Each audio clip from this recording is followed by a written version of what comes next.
This is where I start burbling in hopes that people will hear me before very long. Facebook having changed the doofers, of course.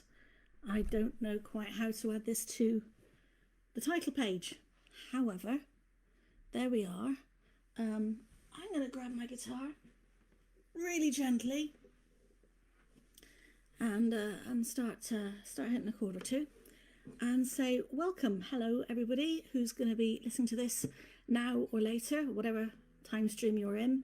I'm Talis Kimberley. I'm a little bit post-migraine. Actually, I'm very post-migraine.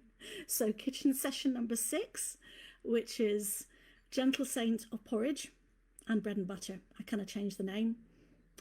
This could be a little bit on the gentle side, a little bit on the quiet side. We'll see what we can do. I'm a little bit spaced right now because I've been migrainey all day. Oh my goodness, but I was so determined to be here. So here I am on the kitchen sofa, and I know some of you are checking in, which is lovely.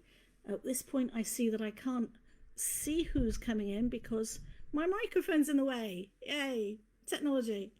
If I peer like that, I can see who's there. That's lovely. Let's have a song about something frivolous. Jam, for instance. Bread and butter. Bread and butter goes down well when I'm post-migrainey.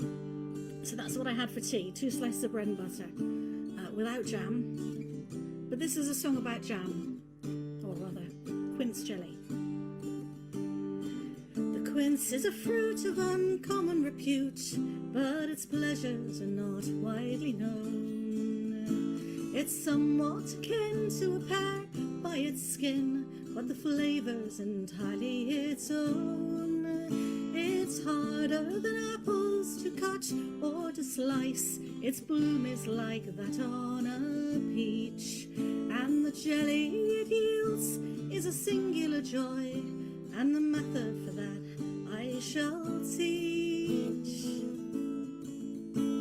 The fruit must be washed, cut in quarters and chopped.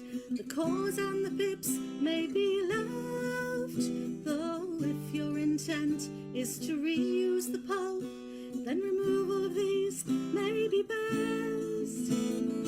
A large heavy pan with some lemon juice in, the quince enough water to cover. Bring first to the boil, then simmer while you have some time to do something or other. Make a cup of tea, you know, whatever, cuddle a cat. The fruit will turn pink when the simmering's done, and the jelly bag brought into use, or muslin and stool with a bowl underneath, which will fill overnight with the juice. Add sugar, a pound for each pint's about right, and boil, stirring well till it's done. When a drop on a plate wrinkles up at your touch, then it's clean jars and labels. What fun it is! That's the best bit. That's the mucky bit. The quince is a fruit of uncommon repute, and its scent is both subtle and fine. Its pulp makes a fragrant preserve of its own, but I'll tell you about that next time. There you go, with a little bit of gentle guitar. That's about as loud as I think I'm going to get today. So, hello, welcome. Lovely to see you there. I'm going to have a little peer at names. You may think that I can't see you. I know you can see me, but when I see your name, I get the picture of you in my mind. So I have a sort of a virtual front row here in my kitchen. And when I see your name and I know you and I know who you look like and you're dear to me, you're sitting there in front and you've got your stitching, you've got your cup of tea, you've got your bit of cake, whatever it is you're doing. And that's lovely. Thank you for joining me. So that was The Quince, which was a song that was meant to make it onto Queen of Spindles, the album, but it never quite came alive enough.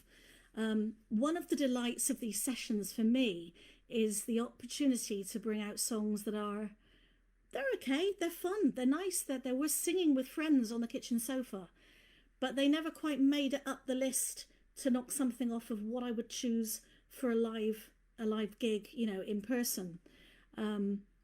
I have a lot of songs and I write new songs, which means there are songs that fall out of rotation, and others, unless they really jump up and down and go, yes, me, I'm the most exciting thing you've written all month, sometimes they just never make it in there. They never make it in there. So the Quince is one of those, but I'm fond of it, and it's another recipe song, which goes well with the Wild Yeast, which is my bread baking shanty.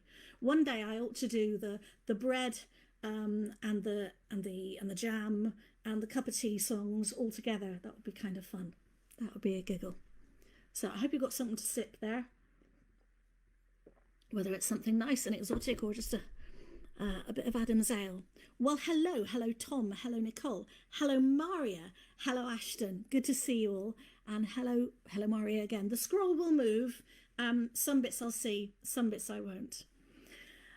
Quinces are funny things. We have at times been very fortunate to have a very dear friend of mine send us a box of quinces when they've been ripe, and this box arrives and you slit the top with the scissors, and this scent, honestly, if you're not familiar with the quince, you're missing out. It's a treat. It's this gorgeous thing, solid, so much harder than a pear. You'll give yourself blisters peeling them and cutting them up, but the scent is just divine. So we have a quince tree. It's refused to put out blossom, so we've in fact got another quince tree hopefully coming to join it, and they can make friends and talk about quincy things and do quincy things together, and hopefully we'll get little baby quinces in a future year. That would be nice. Well, there we go. I've hit burble. I've hit the burble button. I may be a bit spaced out today because I'm post-migraine, so it's all a bit exciting in here. And I thought I'll make it simple on myself. I haven't really got a set list. I've got a grab bag. But I am going to launch into another song now. This is the one that gives the session its title. Needs a tiny bit of explanation. No. Songs don't need explanation, or they shouldn't, I think. If you need an explanation, then there's something missing in the song. You should be able to just hear a song and go, oh. But sometimes they like to have explanation, or should I say that as a songwriter and a performer, I like to add a little bit. I like to put a bit of a frame round. Some of you will know a little bit about my association with the church at Avebury, which has become my home church. Great thing for a pagan to have a home church. It's rather lovely. So this is a song about bread and butter and porridge and things like that. It's been a great blessing and honour to me that I've had a couple of my songs recently have become things that some of my friends have been quoting in the harder and the darker days this year. A song I wrote, Still the Bread Rises and the Blackthorn Blooms. I've had a couple of friends quote that on Facebook on dark days, and I go, there, if I've written something that is something my friend can hold on to and take a little comfort and solace from, then this is good. This is good.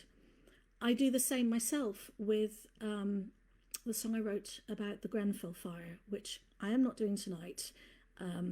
That's for another day. I've been sort of deliberately putting aside my most ranty political responding to what's been happening in the news over the last few years, and my most desperate or emotional environmental songs as well. I've put them on one side for these sessions as far as possible, because I think we need gentle things right now. So it was right at the beginning of these sessions I sang The Blackthorn Blooms, which has the line, still the bread rises and the blackthorn blooms. But in my Grenfell song, Anger Will Speak, I say, there is still beauty and there is still valour. And I find myself using that as a tagline sometimes, as a hashtag and so on, because we do need these things to hold on to. We do need touchstones, whether they're, verbal, emotional, mental, whatever. So I have in mind very much my friend Jerry Lynn and my friend Natalie, and my friend Maria and my friend Nana Jean when I sing this, because it's another song in that sort of mould, a sort of a hold on to the small things, because they're the big things. And it's a song about faith, a patchwork faith like mine. If you have faith, lovely. If you're an atheist, also lovely. That's great. I have friends in many traditions and none, many faiths and none, and I think if we can meet on our common ground of goodwill, then we're all right.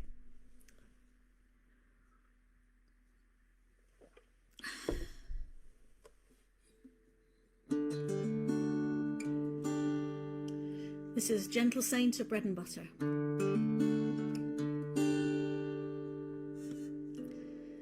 Nana Jean is stirring porridge. That's a blessing, goes both ways. Time to bring the gloves and hats and scarves out. See the skies a pewter grey. Seems the harvest not the best. Last planting time had too much rain. Gentle saint of bread and butter and porridge, bless the grain. Gentle saint of bread and butter and of things I can't explain. Lend me hope and grace and kindness. Bless the land and bless the grain.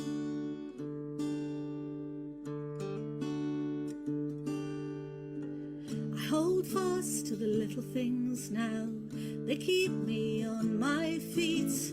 A tune to learn, a cake to ice, and this it's something to complete. This the silent prayer I offer when I feel I cannot cope. Gentle saint of bread and butter, knitting, lend me hope. Gentle saint of bread and butter, and of things I can't explain. Lend me hope and grace and kindness. Bless the land and bless the grain. Bless the grain. My faith, a kind of patchwork, with it I am well content. I believe that nothing's wasted where goodwill and love are spent. When I'm feeling lost and aimless on a blue rock drifting nameless in the vast immensity of space. Gentle saint of bread and butter, lend me grace. Gentle saint of bread and butter and of things I can't explain.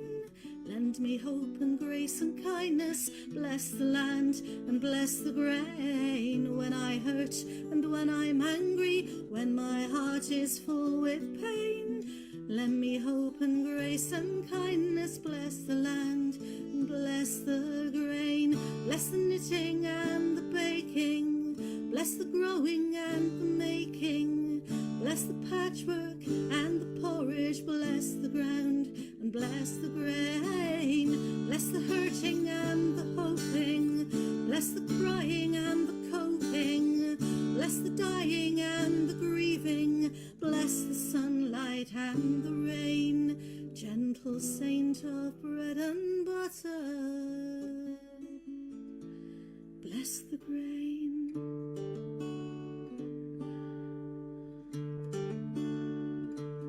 Bless the porridge and the bread and butter. Bless the knitting and bless the grain.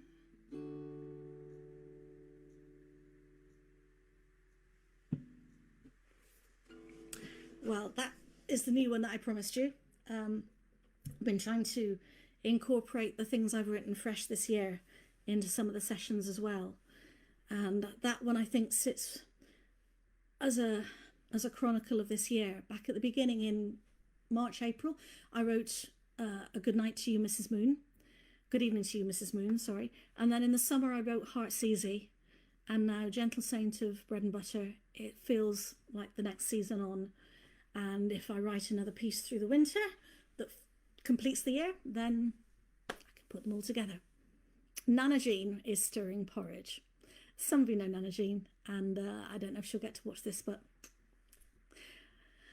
okay, so that's that one. Yes, I've also promised some what I'm calling new old songs, which are things that I may have written some while ago, but for whatever reason they never quite leapt off the page into I must do this at my next gig, you know. So I've got a few of those hanging around. Quince Jelly was one of them. And I think I'll move straight into another. This one, once in a while, as protest songwriter, protest singer, once in a while I get to retire a protest song because something has moved on and the thing that I was complaining about or ranting about has now been achieved or changed or remedied or whatever. I've had that happen a few times and that's great. On the other hand, sometimes it goes the other way. Let's see, shall I... And this is one of those. It never leapt off the page at the time. I wrote this in 2015, following the announcement of the winner of the best tree in England. In Warwickshire County there stands such a tree, 250 years growing. Such a splendid wild pear as you never will see, like a bride when the blossom is blowing. The wild pear of Cubbington's fame has spread far, year to year it's a grace and a glory. Each Christmas it reaches its limbs to the stars, and the partridge is part of the story. Do you know what? I'm going to start that again a little bit higher up, because this is a live sofa kitchen session, and why the hell not? Because clearly, yeah, I'm going to blame migraine. I did pitch, but my voice is, my throat. Funny thing, things swell up with the medication, you know? It's like my nose gets bigger. I go to blow my nose, and it's like, my nose is the wrong shape. Oh. And my finger goes sausagey, and all sorts of things. Anyway, in Warwickshire County, we'll try that. In Warwickshire County there stands such a tree, 250 years growing.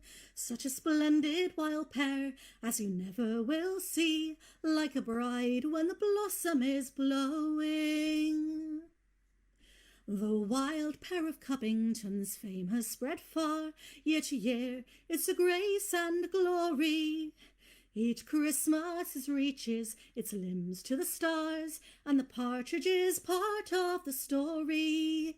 'Tis the best tree in England, the best tree in England, 'tis the best tree in England, and Warwickshire's crown. Tell me what kind of fools then, what kind of fools then, what kind of fools then would dare cut it down? Should we measure our lives by the length of the time when to and from London we travel?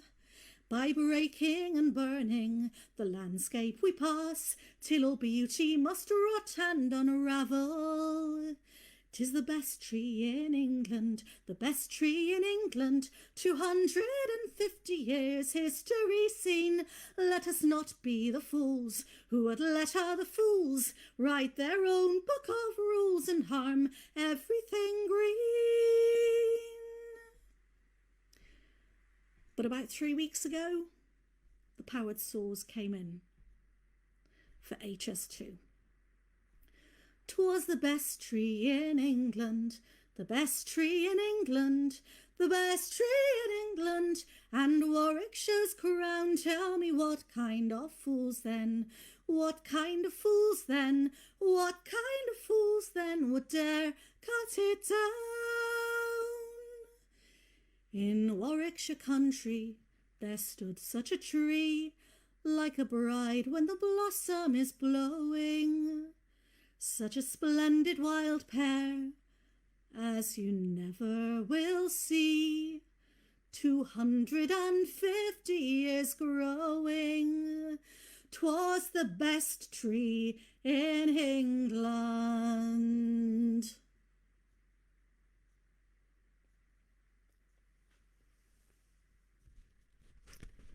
When I wrote it, the tree stood, but no longer. Okay, that's as sad as I want to get tonight. So let's see if I can find something a little bit more cheerful. What do I have on my list that's cheerful or silly or mildly silly? Any of you follow Kareem Polwart on Twitter? I have this little song here, which I know I have sung once or twice, but only once or twice. And it came out of a tweet that Kareem Polwart's put up. And she didn't, I've kind of extrapolated from the tweet, you know, the name, the whole story. She tweeted something about being in the park and there being some boys climbing trees, and a little girl wanted to climb the tree as well, and her dad, who was with her, said no because she had a very nice skirt on. And I can just imagine how that hit Corinne Polwart. Do you know, a very nice skirt, it's like very nice dress. There are gradations. Skirt wearers among you will know.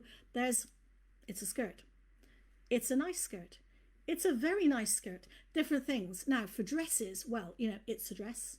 It's a nice dress. A nice dress means I could go out to the pub restaurant in this. And a very nice dress means it's probably cocktails or the orchestra or something like that. Anyhow, that's how I see it. So here we have Polly, who was not called Polly at all. I have no idea what she was called, but she was mentioned in this tweet by Corinne Polwart in 2014. And this little song came out, which you may have heard, but I haven't done it often. It's called Polly and the Very Nice Skirt. Polly went out in a very nice skirt, and a very nice skirt indeed. And she went to the park with her darling dad, the ducks on the pond to feed. And she went to tell her darling dad she would climb that chestnut tree. But her darling dad said, oh dear no, you best stay close to me. You'd best stay close to me. I know those boys are climbing trees, but you might fall and get hurt. And the boys are wearing trousers all, and you're in a very nice skirt. And the boys are wearing trousers all, the better for to climb. And you're my Polly in a very nice skirt. Let's keep you looking fine. Let's keep you looking fine. Polly went out in a very nice skirt, and Polly went out in a dress. And Polly went out in her pirate boots, the one she loved the best. And Polly went out in whatever she chose, and whatever she liked, and wear whatever she chose. And she broke some limbs and tore some hems, but mended bones and clothes, and mended bones and clothes. Now, I know I've climbed trees in a skirt. It can be done. I know my daughter has also climbed trees in a skirt. I was mostly a trousers wearer when I was a kid, though. I was quite a tomboy. And I was kind of the honorary boy, actually, because my parents had two girls. So I was the honorary son. I got to climb up the scaffolding with my dad and go up the top and sit on the roof when he was doing things like pointing chimneys, which was a thing that he did. And I remember my mum would come out and she'd kind of stand at the bottom and call up, is she all right out there? And I'd go, I'm fine. And Dad would say, she's fine. And of course, since becoming a parent, I understand, you know, oh my goodness, is she all right up there? And I'm actually really rather grateful that that my parents did let me climb things and indeed encouraged me to climb things. The weird thing is, some of the things I did as a kid, I cannot do now. Oh, swing boats. You know the swing boats that they have at the seaside. Yes, swing boats, and they got quite sort of, you know, quite kind of vertical at the end. I used to love swing boats. Now my sister, at 8 years older than me, she kind of hit that I have an adult stomach before I did. Go and sit with your sister, make sure she's all right. So I'm there in the swing boat, heaving on the rope, and the swing boat is high. And my poor sister, yeah, I kind of feel for her a bit. Yeah, not liking it, but she had to look after me because she was told off, heaving on the rope, and up goes the swing boat. Since, yeah, I was somewhere where there was a swing boat with either Corinne or Pippa, I cannot remember, and there was a swing boat, and I went, oh, we have to go on a swing boat. And I don't think either of them had seen, whichever of my kids it was. I know, awful, I can't remember. So we got on the swing boat. It's like, okay, this was new to them. And I'm like, oh, this is great, you'll love it. And I heaved on the rope, and I thought, maybe I won't heave on the rope just quite, can we just go a little more gently? Okay, yeah, just, ooh, yeah, my grown-up middle does not like the swing boat anymore. Oh no, I have grown up in it now, and it does not like the swing boat. So, yeah, but once upon a time I did. I am burbling. This is what I do. You're here for the songs and you're here for the burble. I hope, both of them. I'm going to have a little peer under there. Hey, hello Marion, and hello George. Bread and butter is not frivolous, it's life. It flipping is. It's the first thing I feel like eating when I'm surfacing from a migraine, just a slice of bread with butter on. And then probably soon after, another slice of bread with butter on. It's good stuff. Good stuff. I don't know about you, this whole weird year, one of the things that happened, I've gone through, we go through ups and downs of all sorts of things. It's like the first lockdown here in the UK was the sourdough lockdown. Apparently this lockdown is the banana loaf lockdown, so I've heard. It's not that much of a lockdown because not much is locked down except all the nice stuff, really. Everything that makes money is still happening.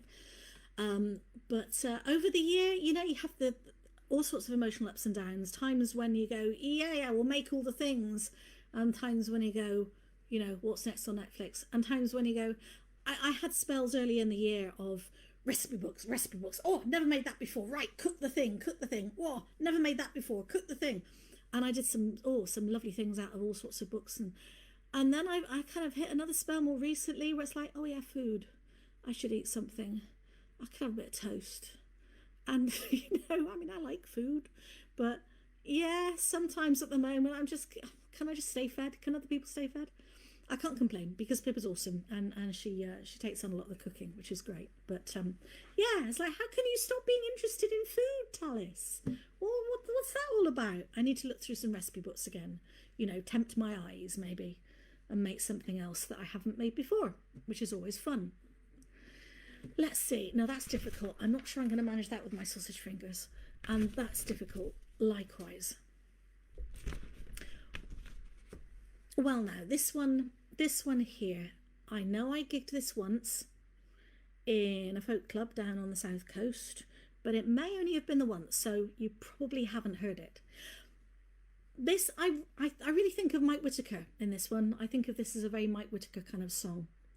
There's a place on the way up to Nicole, you'll know it. You drive up from ours to yours. There's a place, I think on the 419, where you get pretty much opposite each other. There's a really nice old pub, rooms and real food and all the rest of it. And then just across the way, there's a kind of a little service station.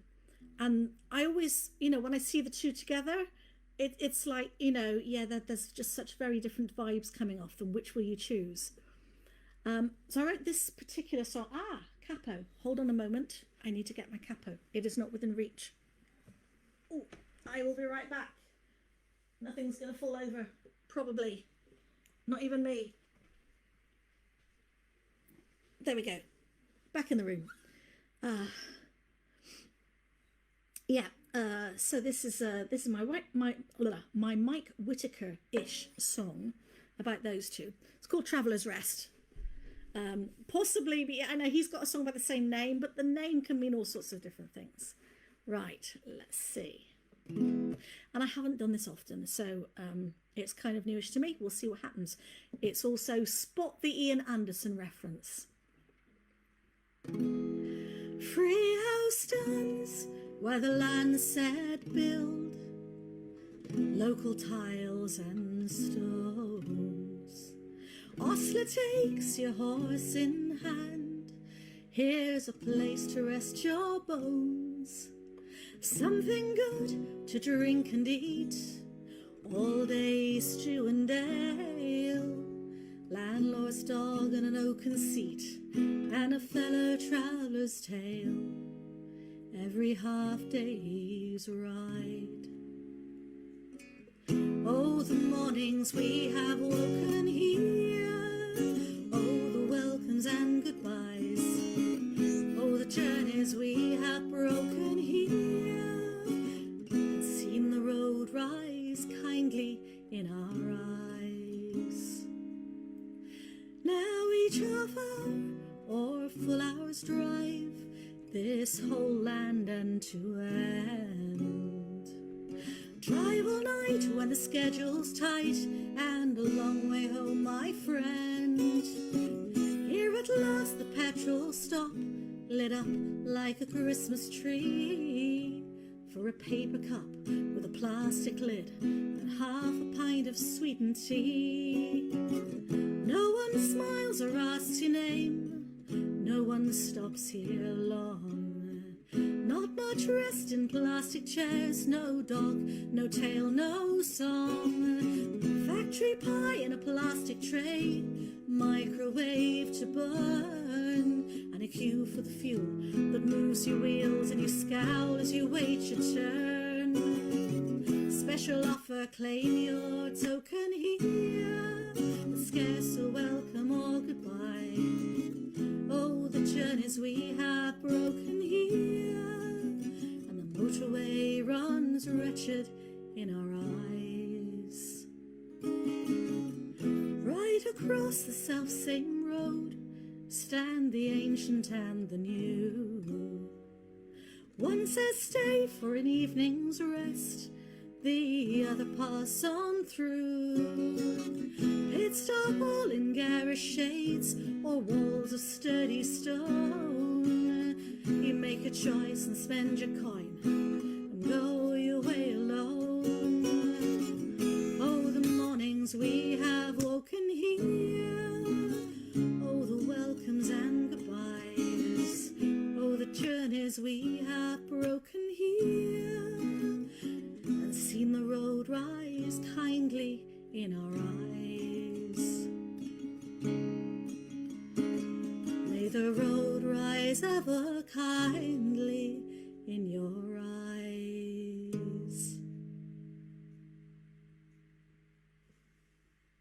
Now, of course, if I had a little bit more brain power at the moment, I would have thought, that's a really nice one to finish on, Talis. Save that one for the end. But no, a little short of brain power. So this is not the end. I've got a little bit more juice in me. So let's see. Almost oh, Stacey, Corona beer. Fair enough.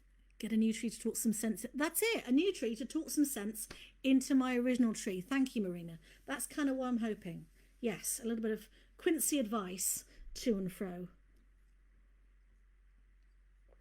That's what I want. When I have cause to make a list of songs for something, and I see all my songs in alphabetical order, it always tickles me that I have so many under Q, because you don't really expect Q to be so populated. But as well as Queen of Spindles, there's Quince Jelly, and I also have a song called The Quince Tree, because I gave a couple of friends quince trees many years ago, and I think they're all doing well. Actually, yeah, everybody else's quince tree is doing better than ours. So, you know, we'll work on that. I'll report back. Maybe in the spring there will be blossom, and maybe later there'll be little quincelets. Quinceling. I like that. Quinceling. Like princeling, but Quincy. Yes. I do need a wassail blessing. Yes, I think maybe we should have a lot of wassails happen in January. Go round, and no, we can't go round, can we? Okay, we'll have virtual wassails. We'll wassail our own, and we'll have oh, actually, do you know, that'd be fun, wouldn't it? An online wassail, a kind of a streamed wassail. Yeah, maybe we could do that. Also, a thing I have been thinking, which I may have burbled about a little bit on my Facebook. I've been thinking, what else can I do as well as sing songs and burble as this sort of thing? Because I want to add more content. That's the word they use, isn't it? I want to be able to find more ways of adding value, connecting, doing something online that people might be interested in. And as you'll have gathered from the what I'm calling the new old songs that I'm kind of bringing out here, I go through bits of song and I go, oh yeah, why didn't I ever sing that? That's actually quite nice. Strum. Yeah, I could do that at a kitchen session. I've got a lot of those. There's a lot of them. And then there's the next stage down of, yeah, there's a really good song in there waiting to come out, and that's not quite it. I really should work on that one day and go and rewrite it. Sometimes my songs are heavily rewritten before the first draft and what I perform, and sometimes I just go and tweak the little bits, the bits of grammar, the where there's an oo or an ah or a the or an o, the sorts of things that need the melody to really kind of carry them and find out what shape there is. And also the whole thing about what works on paper for rhythm and rhyme doesn't necessarily work when it's coming out your mouth. I've had bits where lines that I wrote in a lyric which made perfect sense and took the story further beautifully, fine if you're reading it like a poem, but as soon as you try to sing it where your timing is a little more constrained, If there are too many consonants of the same sort all in the same place, it's got to go, or it just ends up being kind of, word mash in the mouth.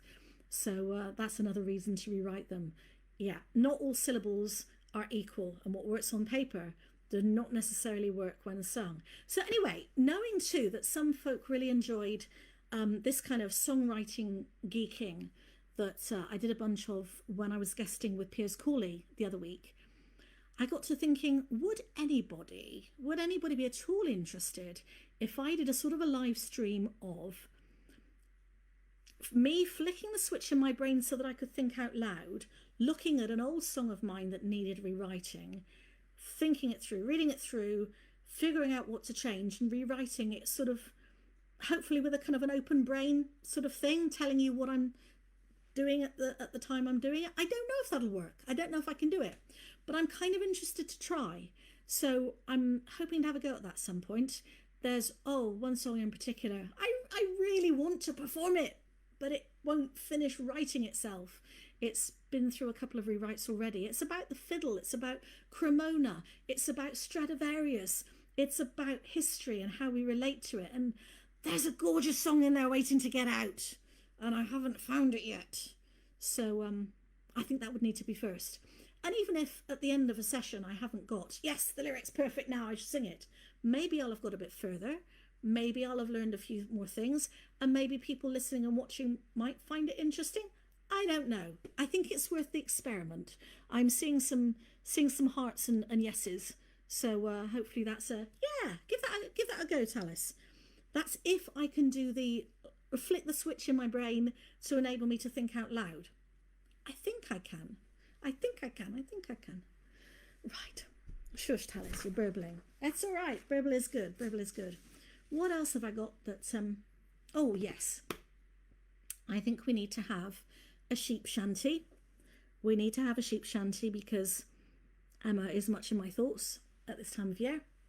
And the sheep shanty is, if you've had anything to do with a small holding or a farm, or even slightly too many pets, you'll know that at some point it turns into a game of chess where you have to put those over there, but you can't put them with them. So if you move them into that one here, then you can move him over there, and then you can move them there, but only temporarily until they arrive, at which point, yes, and then you're moving the fences.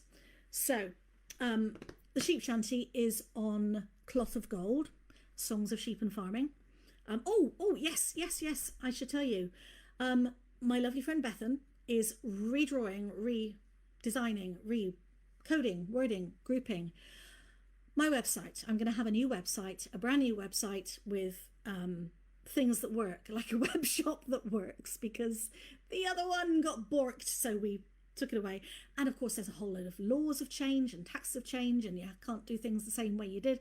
So right now my website is a little bit kind of stumbling along in pieces, but I'm going to have a new one. And it's going to be lovely, and there'll be hopefully some new pictures for it and a web shop that works, which means if you're interested in buying some of my songs on disc or on download card, which means you can, you buy the download card, you input the code, and blah, you have all the songs on your computer. Those as well, and the odd bit of merch. So that's going to happen soon, and I'm very excited about that. Which is sheep. This is the point where I remember that I don't need the words to the sheep shanty, do I? I know that one really well. Yes, I do. Just not at this minute, so I'm going to sing a different song instead. I need a word for this when I introduce one song and then go, nope, it's not playing, let's do something else. I did have a lot of fun with this one in my session with Piers the other day, because this is one of my sequel songs, or I have used the term sidequel, which I know is hideous, but it kind of works, for where there's a traditional song and my brain has gone, yes, so there's that, but there's this story over here as well, or this character here who isn't even mentioned in the original, but they must have existed, or what happened after, or what happened before. I've got a bunch of those, and maybe Piers and I will be able to do something with them and he'll take care of the traditional songs, and I'll do the kind of side calls. That could be fun. Now, the fun here is that I have no recollection of whether I do this one on Capo 2 or not. So this could be really rather exciting. This is my side call to the traditional song Lord Bateman. Because in Lord Bateman, the traditional ballad, we have Sophia, who is the daughter of the sheikh, the leader, over in Arab countries where Lord Bateman has been imprisoned. She sets him free. She falls in love with him. She sets him free, and says, do you have means? Do you have land? And he says, yes, half Northumberland is mine. And she says, right, I'll set you free. You go home. I'll come and find you, she says. And off he goes. And then presumably off she goes, because the next thing we know is she turns up on his doorstep in Northumberland, and she's wearing a load of gold jewellery. So that's great. You think, there's this young woman bedecked with a whole load of gold jewellery, who has just travelled half the globe on her own in medievalish kind of times, or maybe Tudor, I don't know. I want that story, I want that film. I want that Netflix, 6-parter. Sort of an Enola Holmes, eat your heart out. Actually, Enola Holmes would love it. I want that story. How did she get there? How did she... obviously on a ship. There's a ship somewhere, because there has to be a ship because of the story.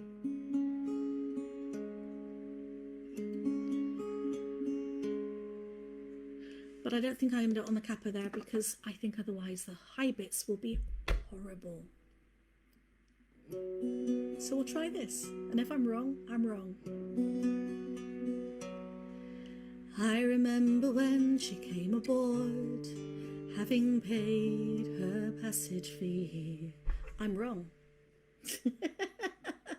So somebody else gets a point here. I don't know, it's not me.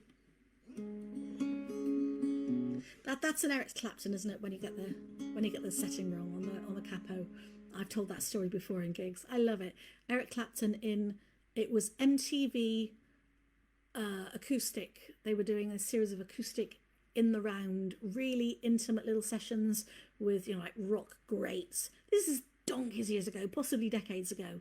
And they had this one with Eric Clapton, and it's all very kind of black and white, and then this little theatre in the round, so there's a tiny audience there, spotlights and everything, and he does this lovely intro on the guitar, and he opens his mouth to sing, and then he says, I don't do this one with a capo on, do I? And he takes the capo off and puts it in his pocket and just starts again, and everybody just roared. It was lovely. It was such a natural human moment, and I took heart from that. I thought, there you go, good enough for Eric Clapton.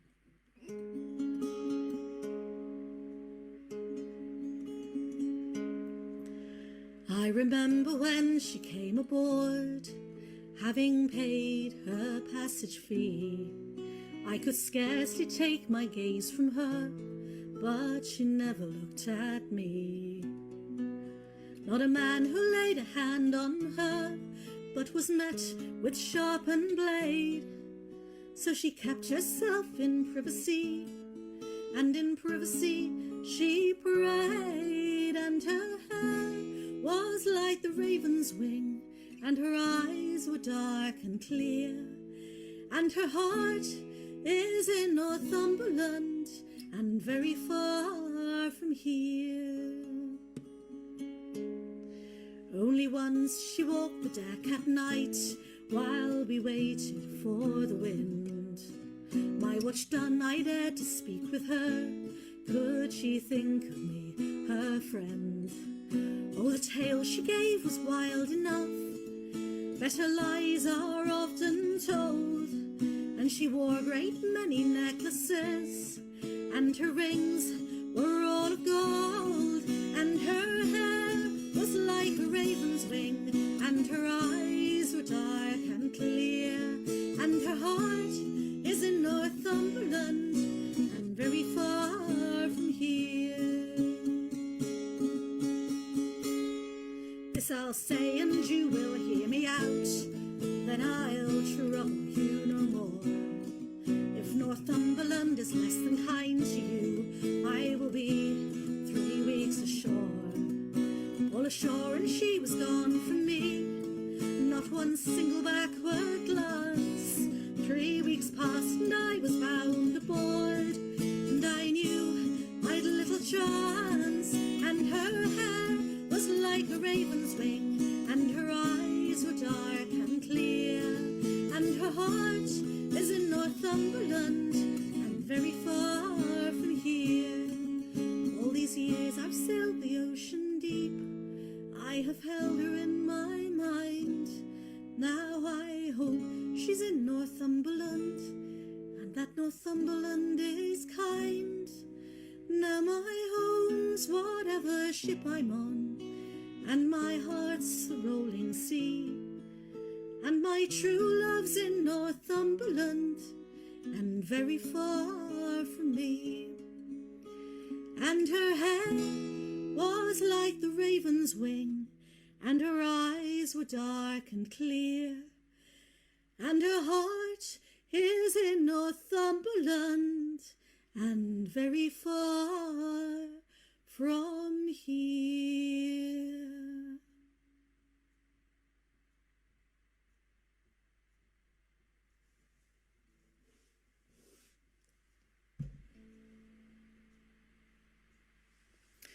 Well, the way to conjure a song is to sing another one. Spring's on the hoof, is it time, is it time? Move the fences around. I'll help with your flock if you'll help with mine. Move the sheep and the fences around.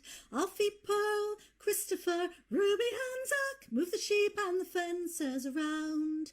Take the ones from the front and put these in the back. Move the sheep and the fences around. Oh, the grass in the fields will be sweet, will be sweet. Move the fences around.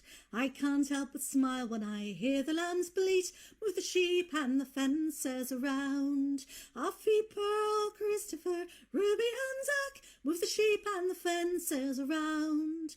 Take the ones from the front and put these in the back. Move the sheep and the fences around. Oh, and this summer's fleece will be fine, will be fine.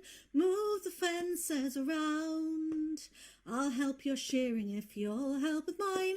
Move the fleece and the sheep and the fences around. And the fleece, Alfie, Pearl, Christopher, Ruby and Zack, move the sheep and the fences around. Take the ones from the front and put these in the back. Move the sheep and the fences around. It's like chess on a farm, and the farm always wins. Move the fences around till they're all in the fields they're supposed to be in. Move the sheep and the fences around. Alfie, Pearl, Christopher, Arwen and Ben, move the sheep and the fences around. Seems to me they're all back where they started again. Move the sheep and the fences around. Sing Alfie, Pearl, Christopher, Ruby and Zack, move the sheep and the fences around. Take the ones from the front and put these in the back. Move the sheep and the fences around. If you haven't heard the story of Alfie Pearl and Emma Turner, shepherd, Alfie Pearl was a magical sheep who he kind of came out a little bit wrong in the lambing, and some people would have said, no, we don't need that one in our flock. He's a bit of a wrong one. But he was a good-natured lamb and seemed like he had some character. So Emma kept him and raised him, and he became kind of the pet of the whole gang and the mascot of the flock. But also he became the uncle of the flock. He was such a good-natured, big weather of a sheep. Smart as anything. He may have come out a bit wrong, but he was smart as anything. He learned to walk with a halter. I performed once at his birthday party, which was a joy. And it was he who diagnosed Emma's breast cancer. He was a gentle lad, big, gentle lad. One time when she was dealing with him, he started butting her hard in the chest. And she's like, Alfie, mate, get off, what are you about? And later on, when she was in the shower, she found she found a lump. Went on to have surgery, went on to have 6 very, very, very joyful years that she might not have had if it hadn't been for Alfie Pearl. And I wouldn't have had the friendship that I had with her that I treasure so much. So Alfie was a good sheep. He was a good sheep. I'll tell you what, a thing to do would be, those of you, do the tests, do the squidgy bits, find out, just check you're all right, because especially at the moment, I know a lot of people who might be going for tests and for treatment for other things like cancer are not, and people are also not stepping up and going to A&E or seeing their doctors because they don't want to trouble them with COVID going on. But it's kind of needful. You might not get COVID, but if you have something else that's going wrong with you, please check it out. Will you do that for me and for Emma and for Alfie Pearl? Get yourself checked out if there's something worrying you. Okay.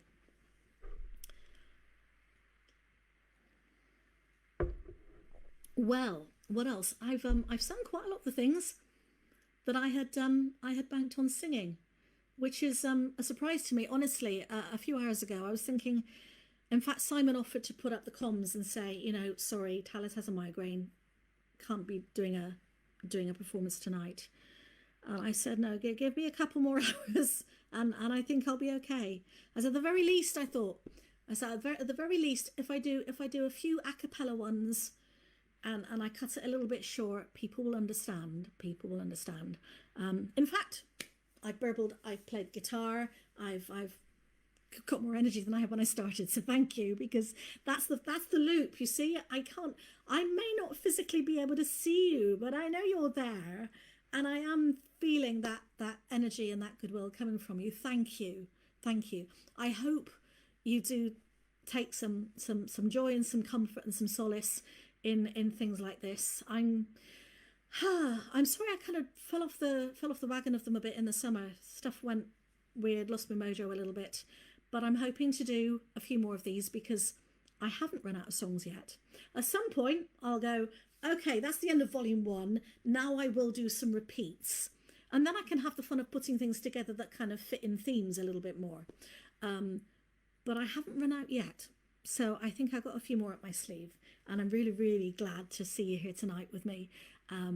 Those of you here now, those of you who'll catch it later on Facebook or later on YouTube. Simon will be putting this to join the others onto my YouTube channel, where you can do a like and subscribe thing, which means you get notifications when I do a new one.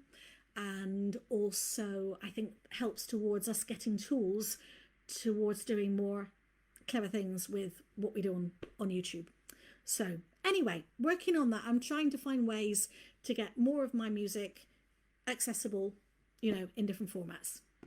I think I'm probably going to finish on the next song then, which I had it in mind a moment ago, and it wasn't that. Oh yes, right. This one is a request from my dear friend Lucy, who said she'd actually never heard me sing it live. So I thought, well, I can do that one. Yeah, I can do that. This is it's on one of my recordings. I don't know which one of them. This is a song I wrote when my daughter was really very little, and we were moving some furniture. And okay, I don't know about you, but in my house, when you move furniture, you also have to move the things in it, on it, beside it, underneath it, and behind it, because kind of shoved stuff there. There were some pictures behind whatever it was we moved, and one of them was a big poster of the John William Waterhouse Mermaid, where she's got her hair out like that and she's sort of combing it. my hair was longer then, but little Pippa, aged I don't know what, but not very much, she looked at it and she said, "Mummy, that's you when you were a mermaid." When I was a mermaid, my daughter, my dear, and a long time before I had you, I lived in the ocean a long way from here, and sometimes my stories are true. I sang with the same voice, my cherub, my child, that sings in the night time to you. Though my eyes were more green and my hair was more wild, and sometimes my stories are true. The sky was so bright then, my honey, my heart, the ocean so deep and so blue. But it can be lonely to live all apart, and sometimes my stories come true.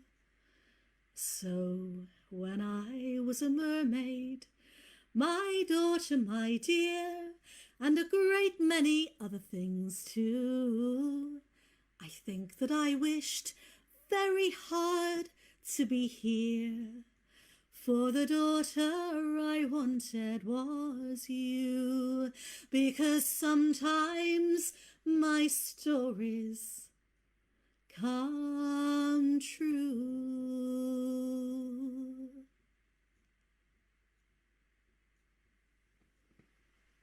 That one's for Lucy and my little girl, who's bigger than me now, and all of you, mermaids, centaurs, witches, pagans, atheists, makers, readers, writers, bakers, who and whatever you are. I'm glad to have you here. Thank you for keeping me company in another kitchen session, and I shall, all being well, God's willing and the creek don't rise, I shall do another one before too long.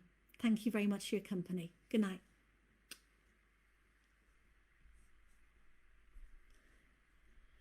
Talis can't find the end button. There it is.